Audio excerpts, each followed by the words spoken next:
So bakit kami yung agad na naiisip na ipantatapat ko kay Sara Duterte?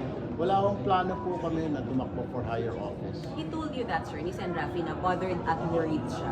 Nag-usap po kami kagabi, so yun yung sinasabi ho niya na bakit daw napasama yung pangalan na naman niya. So we were kind of confused and nakakagulat na makita yung ganyan na bakit at saka lagi nilang na ipinatatapat. Matagal na yan di ba? Matagal na. I think 2 years ago pa, sila ni Sara, yung mga surveys. Maganda nga basahin, pero hindi yun nalalaman ng mga tao na walang mo eh.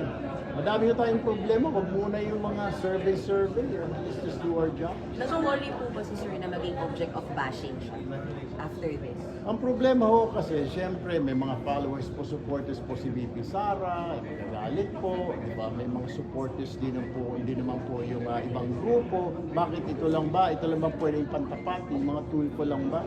Marami din naman po ng mga pwedeng tumakbo po dyan, mga nagpahayag na, mga miyembro ng gabinete. Sa opposition po, sa liberal, meron na rin po mga nagpahayag po na gusto po nilang tumakbo. So, doon ho kaya muna, sila muna ilaban yung mga pangalan nila, sila ho kaya muna i-survey. Sinong pwedeng option, sir?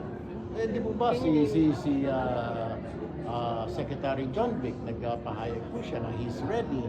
Si Senadora Risa Ontiveros, si Senator Trillanes kamakailan, sabi niya si Mar Rojas, they're fielding sa former Senator Mar Rojas kung ayaw ni former VP Leni Robredo. So yun yung mga options ng mga tao. Pero malayo pa po yan kasi why are we talking of 2020 election, 2026 pa lamang po tayo ngayon. Ang dami yung problema.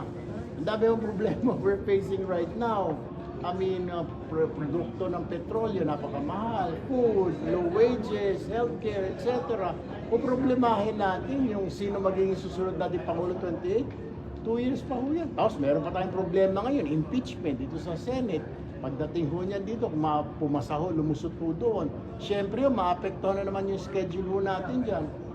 Napag-usapan initially na MWF daw yung impeachment trial, TTH lang yung mga session, mga committee hearings.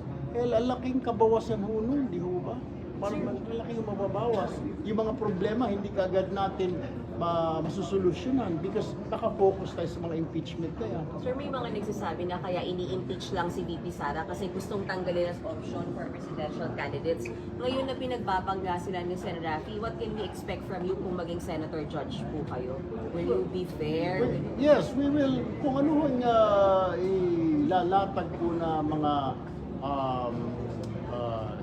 mga katibayan, ay doon tayo magbe-base. Pero kung mga hearsays po yan, o sinasabi ng AMLAC, ito yung mga bank accounts nila, ito yung mga ganito-ganon. Ako mismo siguro, I will ask AMLAC, pagtingin nga, saan ba ninyo nakuha yan? Kasi people will ask that, yung mga supporters po ni Sara will ask that. Saan nila nakuha yan? Okay, paano nila nakuha? And I'll ask the same thing. Ako po magtatanong kung ano mga nasa isip ng taong bayan. It doesn't matter kung pro Sara ka, pro Marcos ka. It doesn't matter anymore. I mean, as a judge, you have to be fair. You make your decisions based on the documents or pieces of evidence that you have. So we will have yung prosecutors, I'm sure they will present all these pieces of evidence. Then papasagutin po natin yung defense. O sabi niya ganito, anong sagot mo rito? Di po ba? They will have a day in court.